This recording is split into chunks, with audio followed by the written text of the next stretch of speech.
Alhamdulillah di kesempatan subuh yang penuh berkah ini kita semua masih diberikan kesempatan oleh Allah Subhanahu wa taala, waktu untuk memperbaiki diri, waktu untuk thalabul ilmi ya. Mudah-mudahan di waktu yang penuh berkah kita senantiasa berdoa sebagaimana doa Rasulullah, Allahumma barik li ummati fi bukuriha. Ya Allah, berkahilah umatku di setiap pagi ya, di setiap subuhnya. Mudah-mudahan kita semua mendapatkan keberkahan dan ridho dari Allah Subhanahu wa taala. Dan mudah-mudahan apa yang kita lakukan di setiap subuh menjadi salah satu amalan unggulan kita yang kita lakukan secara kontinu ya. Ahabbul a'mal ilallah, amal yang paling Allah cintai adalah adwamuha wa in qalla, dirutinkan walaupun hanya sebentar. Nah, insya Allah hal kecil yang kita lakukan di setiap subuh sambil melakukan berbagai aktivitas ya, persiapan. Nah, kita sempatkan untuk thalabul ilmi ya. Mudah-mudahan kecintaan kita terhadap ilmu ini menjadi wasilah dimudahkan jalan-jalan syurganya Allah. Sebagaimana hadis, man salaka tariqan yaltamisu fihi ilman sahalallahu lahu bihi tariqan ilal jannah. Barang siapa yang menempuh jalan untuk mencari ilmu, sahalallah, pasti Allah mudahkan lahu baginya, bihi, dengan mencari ilmu, tariqan ilal jannah, jalan syurganya Allah. Baiklah, untuk kesempatan kali ini seharusnya bahasa Arab ya hari ini, cuman belum ketemu nih bukunya, belum dibuatkan ke PPT-nya, jadi yang ada aja. Hari ini kita membahas tentang orang yang merugi ya. Nah, mungkin ini tadabbur ya dari Quran surah Al-Asr. Nah, bahwa di sini kita akan sama-sama mempelajari tentang jangan sampai kita termasuk orang yang merugi ya, yang digambarkan dalam surah Al-Asr. Nah, di sini bahwa surah Al-Asr itu tentang bagaimana kita akan melihat di sini ya, nasihat-nasihat atau faidah yang bisa kita ambil.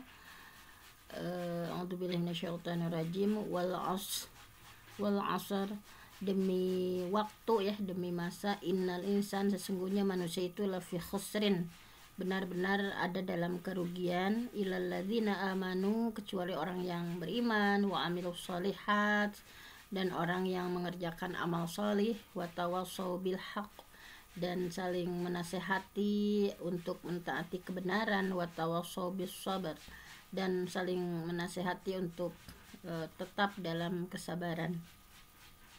Bahwa surah ini menjelaskan tentang manusia itu benar-benar berada dalam kerugian ya, kecuali tadi 4 kelompok. Orang yang beriman, kemudian membenarkan Allah, mentauhidkan Allah ya, mengakui keesaan Allah, beramal salih, melakukan kewajiban, menjauhi berbagai larangan Allah ya yang berupa maksiat, saling menasehati dalam kebenaran ya, dalam kitabullah, kemudian saling menasehati dalam bersabar, dalam menaati ketaatan kepada Allah. Nah, dalam surah dalam tafsir At-Tabari sekilas digambarkan seperti itu. Jadi khusrun itu bahwa manusia itu benar-benar dalam keadaan sesat, binasa, penuh kekurangan dan atau disiksa ya. Nah, ini jadi menurut dalam tafsir Al-Qur'anil Azim, khusrun itu adalah nauzubillah ya, bahwa manusia itu semuanya dalam keadaan sesat, binasa, penuh kekurangan atau disiksa, kecuali tadi ada yang dikecualikan. Jangan sampai khusrun, kita termasuk yang khusrun, yang rugi. Jadi kalau menurut Al-Baghawi bahwa kerugian itu adalah ketika seseorang kehilangan modal, kan yang disebut rugi itu misalnya seseorang kehilangan modal hartanya, dipakai, dikasih umur sama Allah dipakai untuk maksiat sehingga binasa ya, dan umurnya itu tidak bermanfaat padahal umur itu adalah modal terpenting gitu ya. Jadi umur itu hanya dipakai untuk melakukan berbagai maksiat menuruti hawa nafsu.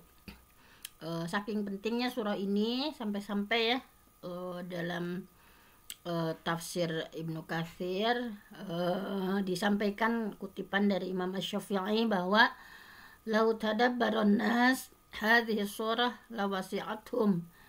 Seandainya manusia mentadaburi ya, merenungkan surah Al-Asr, maka itu sudah cukup untuk mereka gitu ya, sudah mencukupi mereka. Artinya ketika kita benar-benar mentadaburi Quran surah Al-Asr, itu artinya bisa mengarahkan ya seluruh kehidupan kita menjadi lebih baik. Itu cukup gitu ya, ketika kita mampu mentadaburi Quran surah Al-Asr. Nah, kita lihat bahwa Allah bersumpah ya, wal asr.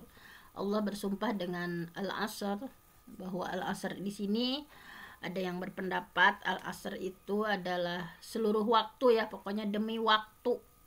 Siang, sore, malam, pokoknya demi waktu. Nah, kemudian ada juga yang menafsirkan Al-Asr itu adalah maksudnya waktu di sana itu malam, siang ya, demi malam dan siang. Ada juga Al-Asr itu umur manusia. Kemudian ada juga berpendapat Al-Asr di sana itu adalah demi pagi dan petang. Kemudian Al-Asr juga demi waktu sholat asar. Kemudian Al-Asr juga di sini ada pendapat sholat asar yang menurut jumhur ulama ya, kebanyakan ulama itu maksudnya adalah termasuk dalam waktu wusta ya, sholat wusta. Hafidhu ala sholawat was sholatil wusta. Nah, kemudian asar juga ada yang berpendapat ini masa hidup Nabi. Al-Asr juga adalah waktu setelah zawal, matahari ketika tergelincir ke barat ya, hingga matahari tenggelam. Kemudian Al-Asr juga Al-Asr yang dimaksud di sini ya dalam surah Al-Asr ini yang umum tadi, yang pertama. Jadi semuanya digunakan dalam sumpah, bukan maksudnya ya. Jadi Al-Asr yang dimaksud dalam surah Al-Asr ini adalah umum ya. Jadi wal asr di sana itu umum, semua yang 8 disampaikan dalam sumpah yang disebut di atas itu adalah termasuk Al-Asr. Jadi bisa disampaikan demi waktu, demi pagi dan petang, demi tadi yang 8 disebutkan ya. Nah, Imam At-Tabari berpendapat bahwa yang benar dari pendapat yang ada itu Allah bersumpah dengan Al-Asr. Al-Asr itu adalah waktu, itu pokoknya secara umum saja waktu, baik petang, malam, siang, tanpa dikhususkan waktu makna tertentu, misalnya hanya asar saja misalnya atau yang lain-lain. Jadi yang termasuk dalam Al-Asr tadi ya yang disampaikan tadi 8, maka digunakan oleh Allah untuk sumpah dalam ayat ini. Nah, kita lihat satu persatu ya bahwa manusia yang selamat. Nah, manusia yang selamat itu yang seperti apa ya? Jadi kan seluruh manusia itu rugi. Ada juga kelompok yang selamat, yaitu yang memiliki 4 sifat tadi ya: beriman, beramal sholih, saling menasehati dalam kebenaran, saling menasehati untuk sabar. Nah, di sini Ibnu Qayyim dalam Miftah Darus Sa'adah menukil tadi ya sama pernyataan Imam Syafi'i tentang keutamaan surah Al-Asr ini. Imam Syafi'i menyampaikan bahwa seandainya manusia seluruhnya mau merenungkan ya, mau mentadaburi surah Al-Asr, tentu akan mencukupi mereka mengenai nasihat di dalamnya. Kemudian di sini tingkatan manusia ya sampai tingkatan yang perfect gitu ya, bahwa di surah Al-Asr ini bisa disimpulkan bahwa tadi ya manusia itu ada 4 tingkatan. Jika 4 tingkatan ini disempurnakan, maka akan menggapai kesempurnaan benar-benar gitu, manusia yang paripurna gitu ya, yang punya 4 karakter ini. Yang pertama adalah berilmu ya, mengilmui atau mengenal kebenaran, balikan dari jahil ya. Yang kedua, setelah tahu ilmunya, mengamalkan ya, mengamalkan kebenaran, bukan hanya sekedar ilmu saja ya, berilmu saja, tetapi mengamalkan kebenaran. Kemudian yang ketiganya, setelah diamalkan, diajarkan ya kepada orang yang lain yang belum tahu. Kemudian yang keempat adalah bersabar ketika belajar, bersabar ketika beramal, bersabar ketika mengajarkan. Nah, tingkatan pertama di sini adalah berilmu. Nah, tingkatan kedua tadi ya yang beramal soleh, mengamalkan kebenaran, beramal soleh. Tingkatan ketiga ya tadi saling menasehati dalam kebenaran, mengajarkan, memberikan bimbingan, memberikan petunjuk. Kemudian tingkatan keempat adalah saling menasehati dalam kesabaran, sabar dalam kebenaran, saling menasehati supaya sabar dan istiqomah. Nah, jika keempat tingkatan tadi dijalankan oleh seseorang ya, subhanallah ya, mulai dari berilmu, beriman, beramal soleh ya, mengamalkan, kemudian mengajarkan kepada orang lain, kemudian bersabar ya. Nah, ini ketika tingkatan tadi dijalankan, maka seseorang sudah menggapai kesempurnaan. Nah, jadi sudah sempurna, sudah perfect, karena itu artinya sudah menyempurnakan dirinya ya, dua hal di awal dan orang lain gitu ya. Memperbaiki diri dalam ilmu, dalam beramal, kemudian memenuhi kesempurnaan ilmu dengan beriman, dan kesempurnaan amal dengan beramal soleh, menyempurnakan dirinya, menyempurnakan orang lain, bersabar di atas kebenaran, menasehati untuk bersabar dalam ilmu dan amal. Nah, ini ya dalam salah satu tashil takwil seperti itu. Jadi manusia benar-benar berada dalam kerugian. Kerugian di sini lawan dari beruntung ya.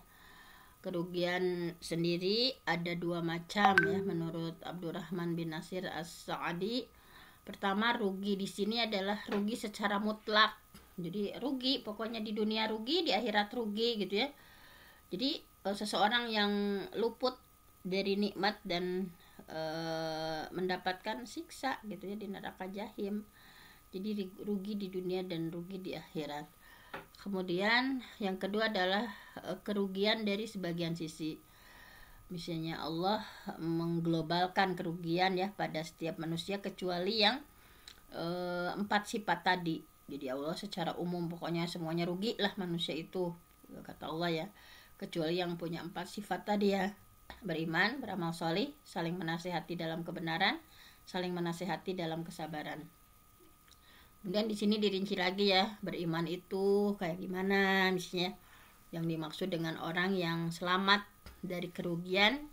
Jadi orang yang selamat dari kerugian itu tentu saja yang pertama yang memiliki iman ya, bahwa pokoknya bagaimana dalam perintah beriman kepada Allah, berimannya ini tidak diperoleh kecuali dengan ilmu. Jadi iman itu diperoleh dari ilmu ya. Kita tidak mungkin mengimani kecuali kalau tidak mengilmu dulu kan, mengetahui dulu. Nah, di sini Syekh Sholih ya, hafizahullah, menyampaikan bahwa iman di dalamnya harus terdapat ya, tentu saja ya, iman itu ada iqrar, ada perkataan. Kita mengimani bahwa asyhadu alla ilaha illallah wa asyhadu anna muhammadar rasulullah gitu ya. Kita mengimani itu baik dengan perkataan ya, kita menyampaikan bahwa asyhadu alla ilaha illallah wa asyhadu anna muhammadar rasulullah. Kemudian setelah kita menyampaikan, kita mengimani Allah dan Rasulullah, diamalkan ya, diamalkan, ada amalannya ya. Kemudian ada keyakinan, i'tiqad, setelah kita berikrar, kemudian diyakini dengan hati bahwa kita itu memang benar-benar beriman kepada Allah dan Rasulullah gitu ya.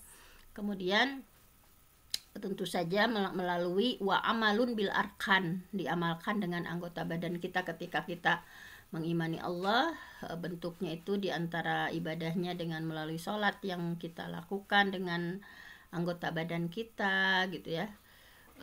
Kemudian hal-hal lain gitu ya, bahwa i'tiqad inilah ilmu ya, keyakinan inilah ilmu, karena ilmu berasal dari hati dan akal. Jadi orang yang berilmu pasti selamat dari kerugian. Nah, mudah-mudahan kita sudah melewati fase ini ya.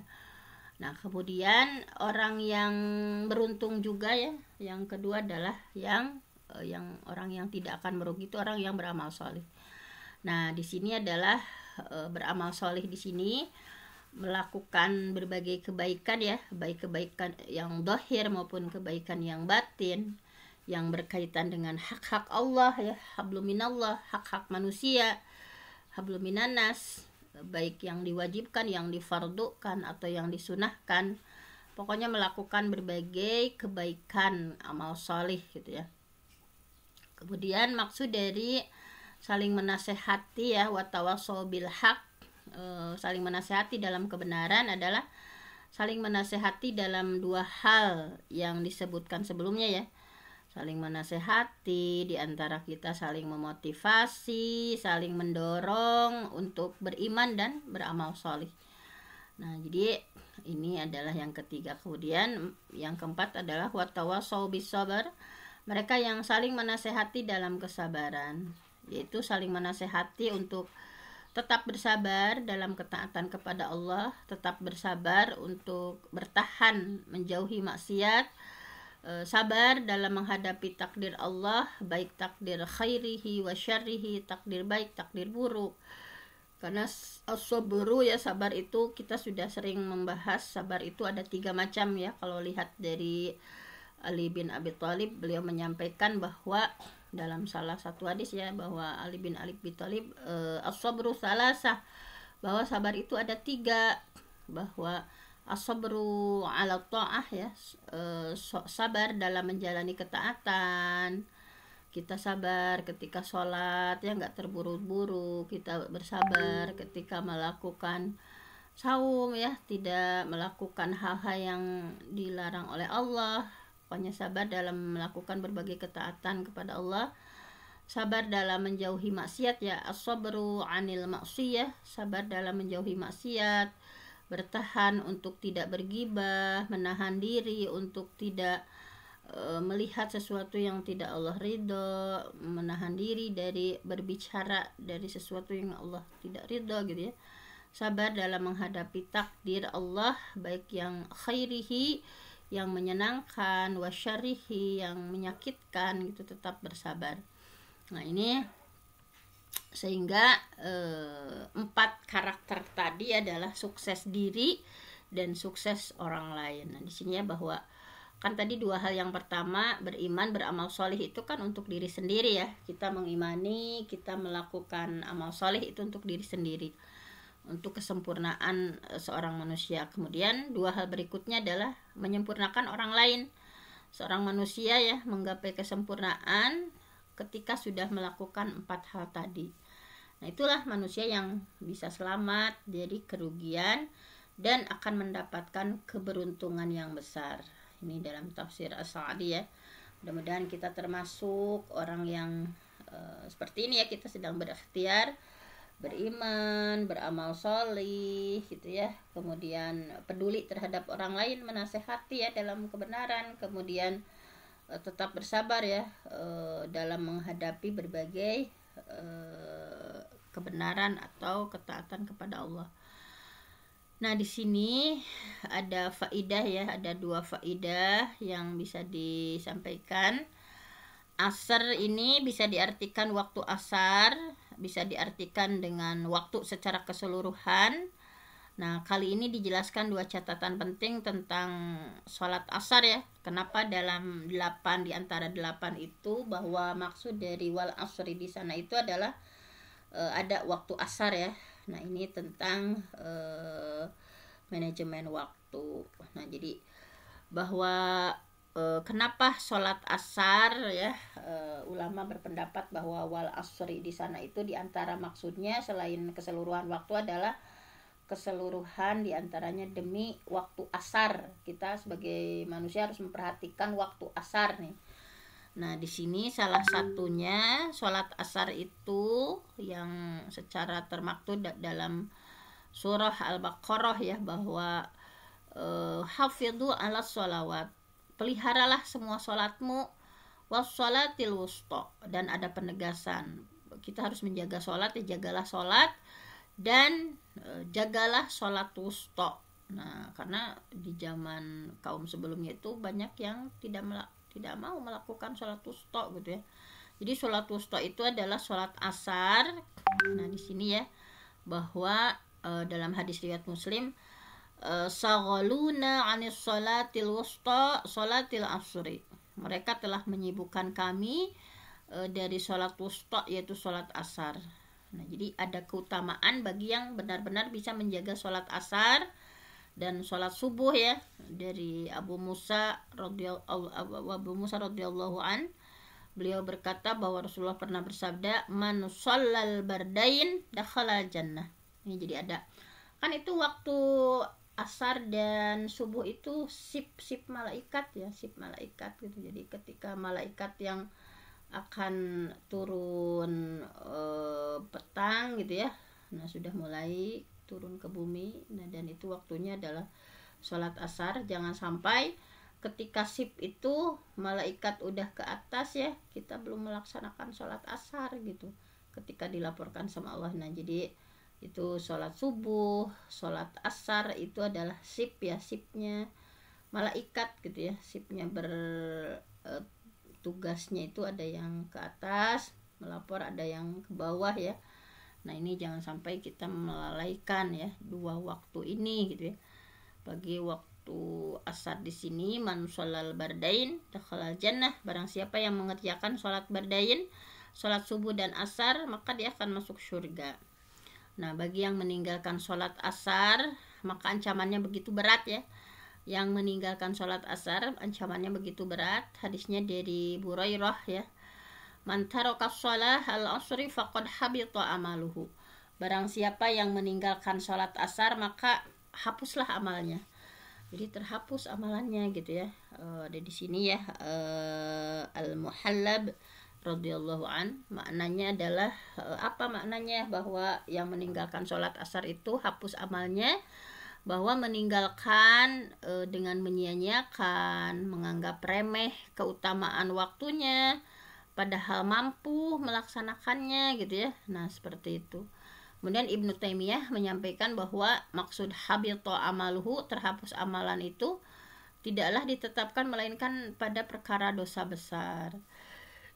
Di sini ya, begitu juga meninggalkan sholat asar ini lebih parah daripada meninggalkan sholat yang lain, karena sholat asar itu disebut dengan sholat wusta yang dikhususkan hafidhu, untuk betul-betul dijaga gitu ya. Sholat asar ini diwajibkan kepada sebelum umat Nabi Muhammad juga sudah ada sholat asar ini, dan mereka melalaikan gitu ya. Kenapa hafidhu ala sholawat wa sholatil wusta?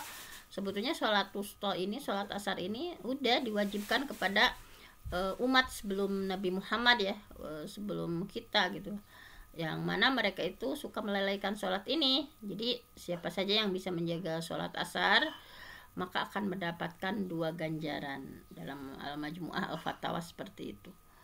Nah, Ibnu Qayyim menyampaikan bahwa dari hadis tadi, meninggalkan amalan itu ada 2 macam. Yang pertama, meninggalkan secara total ya, dengan tidak pernah mengerjakan.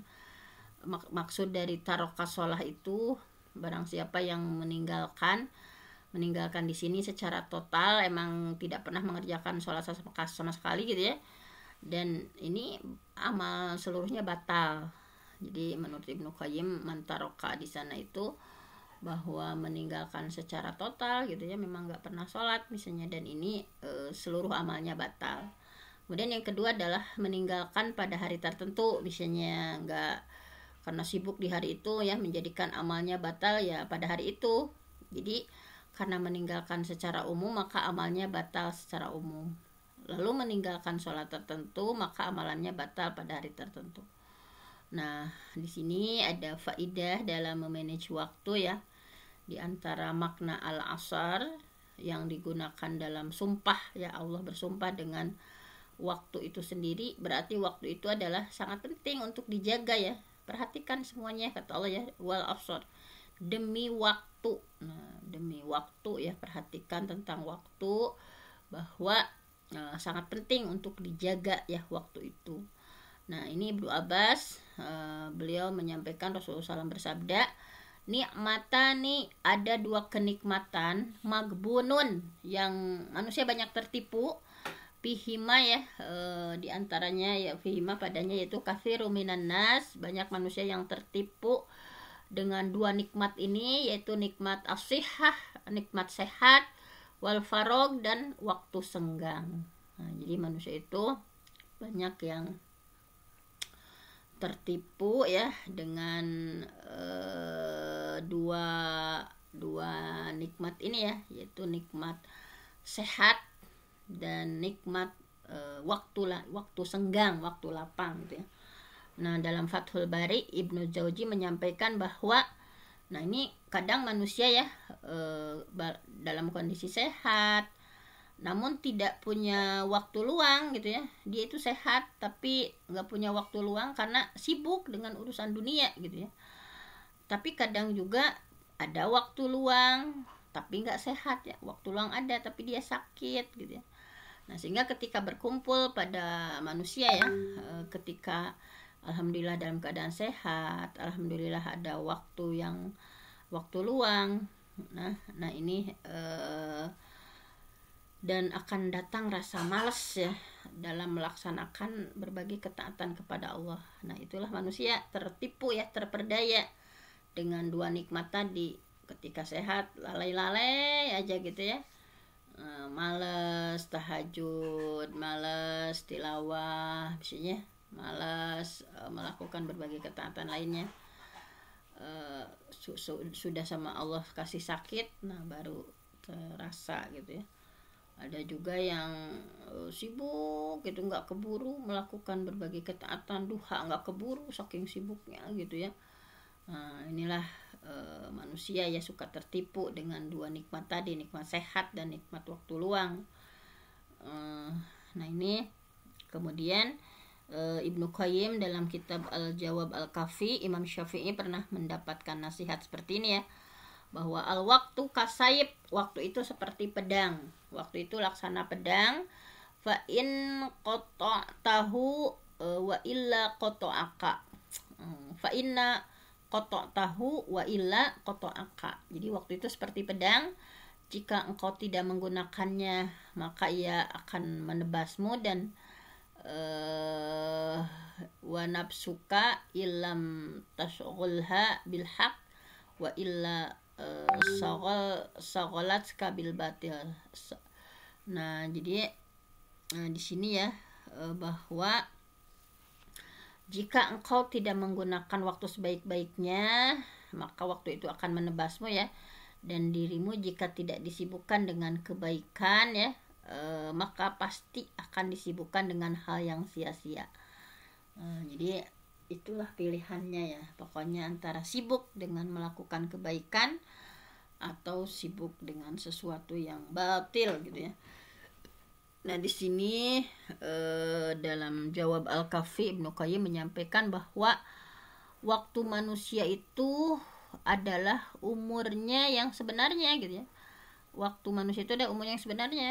Nah, waktu tersebut adalah waktu yang dimanfaatkan untuk mendapatkan kehidupan yang abadi ya, penuh kenikmatan dan terbebas dari kesempitan dan azab yang pedih. Bahwa ketahuilah berlalunya waktu lebih cepat dari berjalannya awan mendung gitu ya. Barang siapa yang waktunya hanya untuk ketaatan, ibadah sama Allah, maka itulah waktu dan umur dia sebenarnya. Selain itu tidak dinilai sebagai kehidupannya, namun selain dari taat kepada Allah ya, maksudnya itu tidak dinilai sebagai kehidupannya, namun hanya dianggap seperti kehidupan binatang ternak.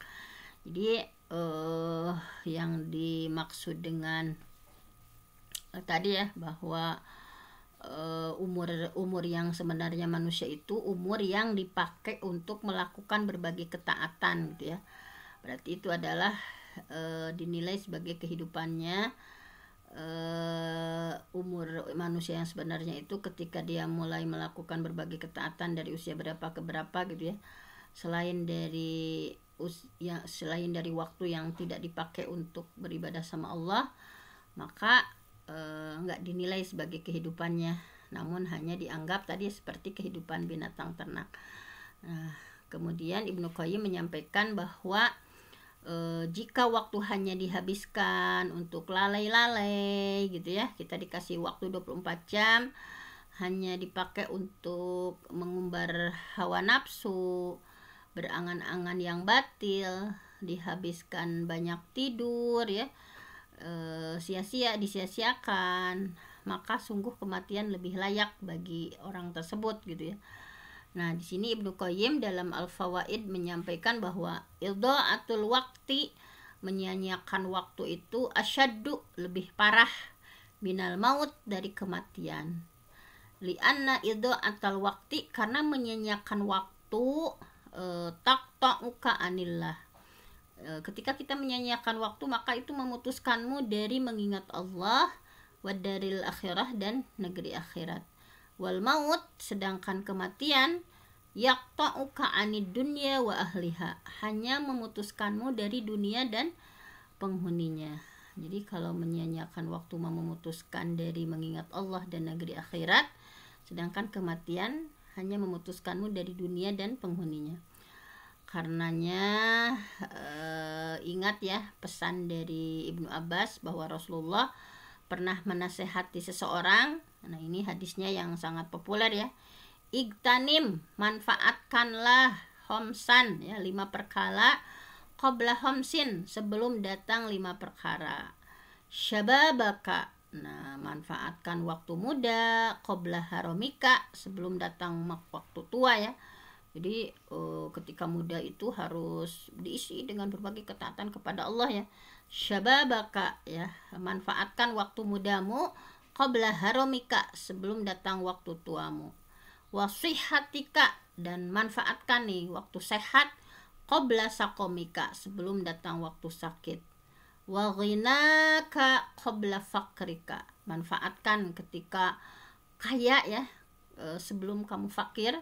Ketika kaya itu sedekah gitu ya isinya. Ketika sehat itu melakukan tahajud, dimaksimalkan gitu ya, duha dimaksimalkan gitu. Kemudian melakukan berbagai ketaatan itu ya, ketika sehat benar-benar dimaksimalkan gitu ya, bantu orang dan sebagainya. Nah, kemudian wa faraghaka qabla saghlika, dan manfaatkan waktu luang sebelum kamu sibuk gitu ya. Ketika luang itu lakukan berbagai aktivitas. Wa hayataka qabla mautika, manfaatkan waktu hidupmu sebelum matimu. Nah, ini 5 perkara ini ya. Waktu muda manfaatkan, waktu sehat, nah kita sibukkan dengan berbagai ketaatan. Ketika kaya nih, sebelum datang waktu miskin, kita melakukan berbagai ketaatan ya dengan kekayaan kita. Kemudian waktu luang nih kerjakan gitu ya, tugas-tugas dikerjakan, jangan nanti lagi sih, hidupmu sebelum datang matimu. Nah, jadi di sini ya hadis ini sahih ya, sesuai dengan syarat Bukhari Muslim. Nah, jadi kiat manajemen waktu yang paling utama adalah menjalankan hadis di bawah ini ya. Manajemen waktu yang paling utama itu diantaranya kita meninggalkan sesuatu yang gak bermanfaat gitu ya. Min husni islamil mar'i, diantara tanda kebaikan seorang muslim itu adalah tarkuhu ma la ya'nihi, meninggalkan hal-hal yang gak ada manfaatnya gitu ya. Kadang kita menggunakan waktu ya tadi untuk nonton drakor misalnya, atau apa gitu ya, sesuatu yang gak ada manfaatnya. Itu adalah diantara tanda kebaikan seseorang itu ketika mampu meninggalkan hal yang gak ada manfaatnya. Kemudian belajar agama. Nah, ini ya bahwa tadi berilmu di sini maksudnya adalah belajar agama ya, bahwa jalan keselamatan yang pertama yang harus ditempuh adalah beriman. Cara beriman yang benar itu adalah dengan mempelajari dulu ilmu agamanya ya. Tidak mungkin kita beriman dengan benar ketika ilmu agamanya nggak kita peroleh. Nah, belajar ilmu agama itu wajib ya, istilahnya dalam Islam itu ta'allum ya, Apa sih ta'allum itu? Ta'allum itu adalah cari ilmu. Nah, ilmu itu sendiri mengenal petunjuk dengan dalil ya. Berilmu itu jadi mengenal petunjuk dengan dalil, dan ilmu di sini yang harus kita cari adalah ilmu syar'i ya. Nah, yang dimaksud dengan wajib dipelajari artinya adalah ilmu yang fardu ain.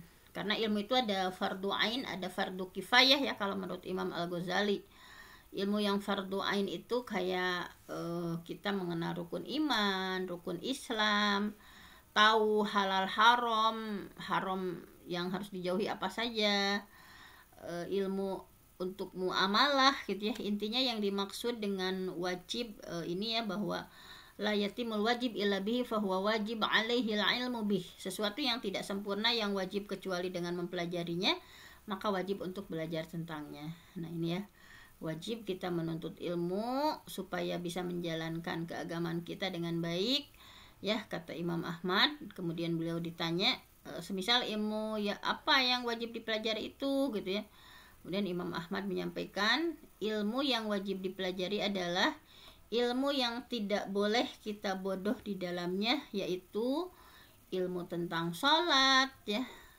Apakah kita sholatnya sudah sesuai dengan sifat sholat Nabi, ilmu tentang saum, dan yang lainnya.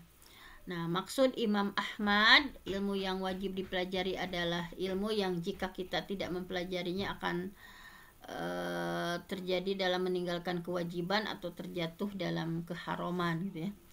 Nah, sudah pada populer ya hadis tentang kewajiban menuntut ilmu. Hadis dari Anas bin Malik, thalabul ilmu fardhatun ala kulli muslim wa inna talibal ilmi yastaghfiru lahu kullu syai' hatta al-hitan fil bahri.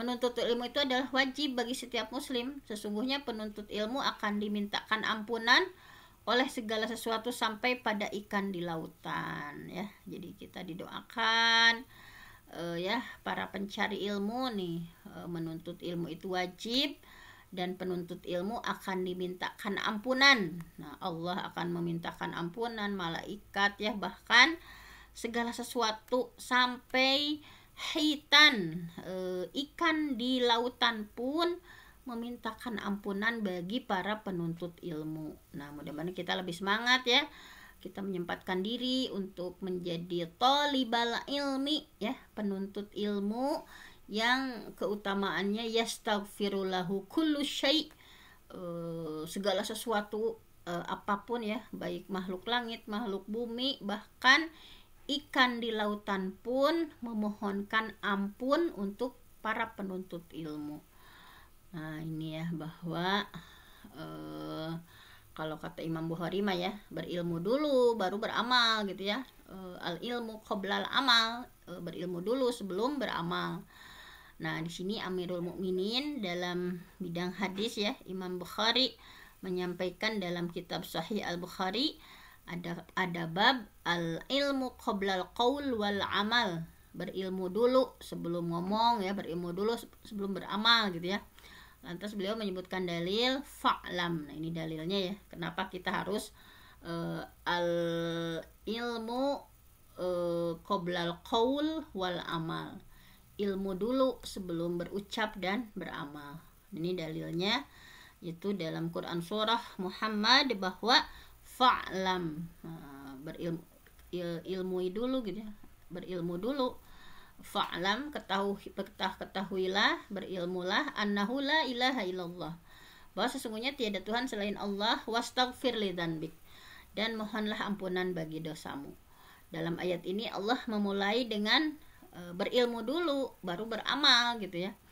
Nah, di sini menunjukkan bahwa kita mesti berilmu sebelum beramal. Tidaklah sah suatu amal yang tidak didasari ilmu. Nah, nggak akan sah ya amalnya ketika tidak didasari dengan ilmu. Jadi orang yang beramal tanpa ilmu seperti orang kaum Nasrani ya. Nah, di sini digambarkannya Syekh Haitam bin Muhammad Jamil Sarhan dalam risalah salah satu usul. Beliau menyampaikan orang yang mengamalkan tanpa ilmu itu mirip seperti kaum Nasrani. Nah, kemudian dijelaskan bahwa maksud dari fa'lam annahu la ilaha illallah, kalimat ini menunjukkan perintah untuk berilmu terlebih dahulu, sedangkan wastaghfir menunjukkan amalan.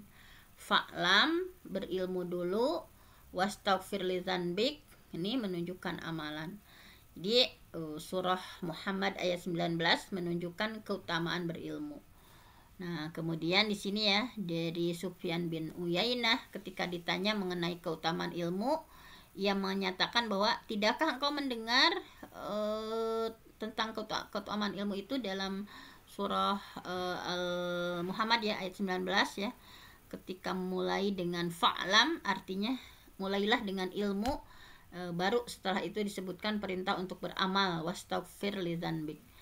Nah, di sini kesimpulannya surah Muhammad ayat 19 menunjukkan keutamaan ilmu, bahwa berilmu lebih dahulu daripada beramal. Nah, karena akibatnya ya tidak berilmu dulu itu menurut Syekh Ibnu Qasim bahwa perkataan dan amalan manusia tidak benar sampai ia mendasarinya dengan ilmu ya. Ucapannya, amalannya tidak akan benar kecuali didasari dulu dengan ilmu. Man amila amalan laisa alaihi amruna fahuwa raddun. Jangan sampai kita termasuk pada hadis ini ya, yang beramal tanpa dasar dari kami ya, dari Rasulullah, maka amalan itu ditolak gitu ya. Dan dalam syair juga disampaikan bahwa wa kullu man bighairi ilmin ya'mal a'maluhu mardudun wala tuqbalu. Setiap beramal tanpa didasari ilmu, amalannya tertolak, nggak diterima. Nah, ini belajar akidah dulu sebelum yang lainnya. Nah, ilmu apa nih yang harus kita pelajari? Nah, kalau dalam Islam fardu ain tadi ya, mulai dari belajar akidah dulu sebelum yang lain-lainnya ya. Bahwa hadisnya an Jundub bin Abdillah, hadis dari Jundub bin Abdillah, hadis dari Jundub bin Abdillah, kunna ma'an nabi.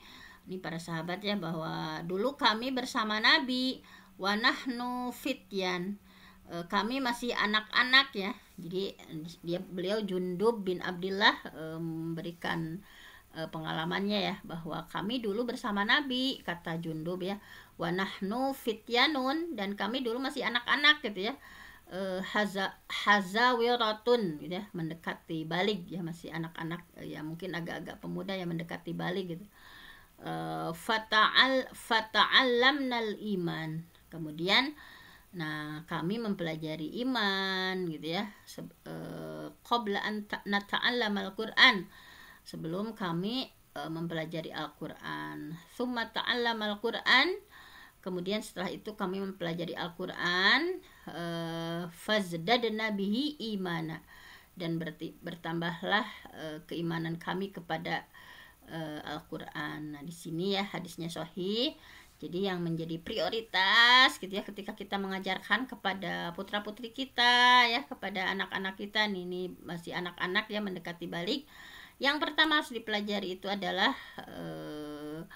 fata'allamnal iman, kami mempelajari tentang keimanan ya, iman kepada Allah, kepada Rasulullah, yaitu ya beriman bagaimana yang benar misalnya. Nah, kemudian baru setelah mempelajari tentang keimanan, nah baru mempelajari Al-Qur'an gitu ya, sampai bertambahlah keimanan kami kepada Al-Qur'an. Nah, ini seperti itu ya.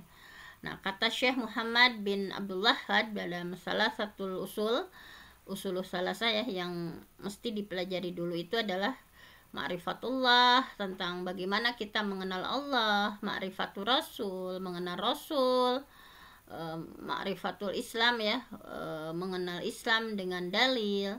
Nah, 3 hal ini adalah usulul Islam, pokok agama Islam, karena 3 hal ini akan ditanya di alam kubur ya, man rabbuk, man nabiyuk, madinuk. Nah, ini ya, jadi yang harus kita prioritaskan ketika ngajarin ke anak, ini dulu ma'rifatullah, anak bagaimana mengenal Allah, ma'rifatul Rasul, kemudian ma'rifatul Islam ya, wa adillatuha, dengan dalil-dalilnya. Nah, 3 pokok ini ya, 3 pokok dalam agama Islam ya, bahwa inilah nanti memang yang akan ditanya di kubur ya, kan kita udah tahu pertanyaannya, man robuk, siapa Tuhanmu, Rabbi Allah, man nabiyuk, siapa nabimu gitu ya, Nabi Muhammad Shallallahu Alaihi Wasallam, madinuk ya, dini al-Islam. Ini wajib dipelajari 3 hal ini ya, karena kan kita nggak bisa jawab juga secara teori saja ya, bagaimana kita, sedalam apa kita mengenal Allah, sedalam apa kita mengenal Rasulullah, mengenal Islam dengan dalilnya gitu ya. Nah, dan yang bisa menjawab di alam kubur itu dengan mudah adalah mereka yang dikokohkan keimanannya.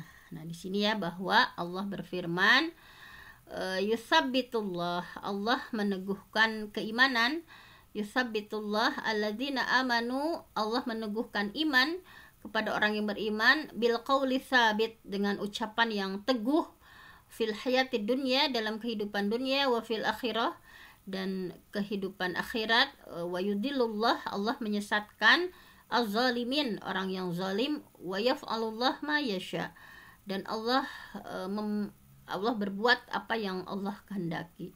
Nah, tafsirnya di sini adalah bahwa Allah meneguhkan orang-orang yang beriman bil qauli tsabit, dengan ucapan yang teguh itu ya. Kalau dalam hadisnya bahwa disyarahkan ya, ditafsirkan dengan hadis Anil Bara' bin Azib, hadis dari Bara' bin Azib, anna Rasulullah SAW qol, bahwasanya Rasulullah SAW bersabda, al muslim, jika seorang muslim, idza su'ila fil qabri, ditanya ya nanti di dalam kubur, yashhadu alla ilaha illallah wa anna muhammadar rasulullah, fadzalika qauluhu yusabbitullahu alladzina amanu bil qauli tsabit fil hayatid dunya wa fil akhirah.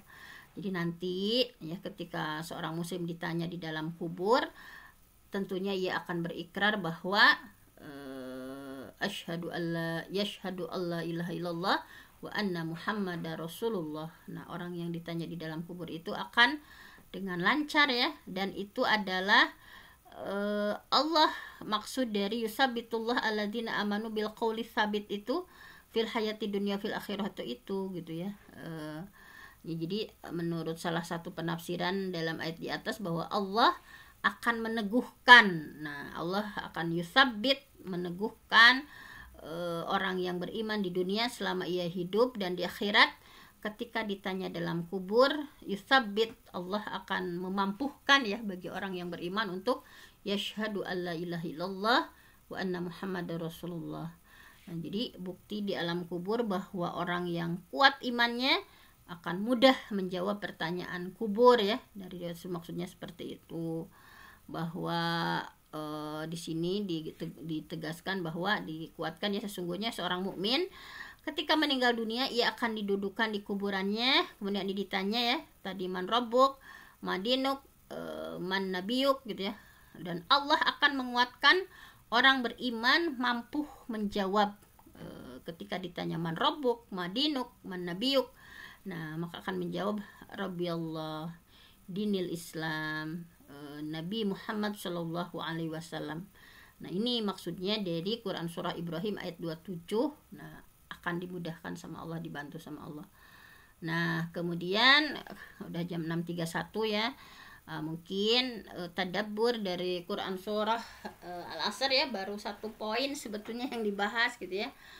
Nah, tentang berilmu ya, dari 4 tingkatan manusia dalam surah Al-Asr. Mudah-mudahan kita bisa melampaui ya ke 4 tingkatan ini, dan insyaallah akan kita lanjutkan ya di kesempatan berikutnya. Mudah-mudahan bisa semakin kita menghargai ya setiap detik waktu yang berlalu, bahwa itu adalah nikmat dari Allah ya waktu itu. Nah, kita gunakan sebaik-baiknya untuk meningkatkan berbagai ketaatan kita kepada Allah Subhanahu wa taala. Hanya itu saja, saya mohon ampun sama Allah, yang benar datangnya dari Allah, yang salah dari saya sendiri. Aqulu qauli hadza wa astaghfirullah li wa lakum. Assalamualaikum warahmatullahi wabarakatuh. Waalaikumsalam warahmatullahi wabarakatuh. Jazakillahirran kasiron kepada Al-Mukarramah Bunda Dr. Fenty yang telah memberikan ilmunya kepada kita semua. Semoga apa yang dikatakan oleh beliau termasuk kita harus memanfaatkan 5 perkara sebelum datang yang 5 perkara. Semoga kita tidak termasuk orang-orang yang merugi, dan semoga kita tetap istiqomah dalam menjalankan syariat Islam dan diberikan hidayah serta taufik oleh Allah Subhanahu wa taala. Amin ya Allah ya rabbal alamin. Baiklah Bapak Ibu dan seluruh partisipan yang dirahmati Allah, alhamdulillah kajian hari ini telah selesai. Marilah kita sama-sama tutup dengan membaca istighfar 3 kali, doa kafaratul majlis dan hamdalah bersama. Astagfirullahaladzim, astagfirullahaladzim, astagfirullahaladzim. Subhanakallahumma wa bihamdika asyhadu an la ilaha illa anta astaghfiruka wa atubu ilaihi walhamdulillahi rabbil alamin. Allahumma bika asbahna wa bika amsayna wa bika nahya wa bika namut wa bika nusyur. Jazakallahu khairan kepada semuanya, barakallahu fiik. Semoga besok kita bisa dipertemukan lagi